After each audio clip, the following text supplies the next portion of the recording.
गुज़िश्ता बरस ऑलराउंडर मोहम्मद हफीज ने टीम की क़यादत की थी। तफसीलात के मुताबिक ज़रा का दावा है कि लाहौर कलंदर PSL 5 के लिए अपना कप्तान बदलने का बाकायदा ऐलान कर दिया है।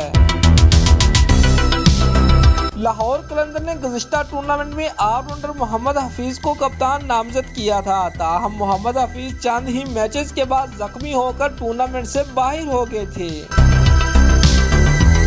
अब निजी टीवी चैनल की रिपोर्ट के मुताबिक लाहौर कलंदर के लिए PSL के अलावा दीगर टूर्नामेंट्स में कप्तानी करने वाले सुहेल अख्तर को PSL 5 के लिए भी टीम का कप्तान बना दिया गया है। ऑलराउंडर मोहम्मद हफीज टीम के नए कप्तान की मामलत करेंगे। दूसरी जानब पाकिस्तान सुपर लीग 5 के लिए खिलाड़ियों के इंतखाब का मरहला भी शुरू हो गया है। दोस्तों, अगर आपको हमारी ये वीडियो पसंद आई है तो लाइक और कमेंट ज़रूर करें। शुक्रिया।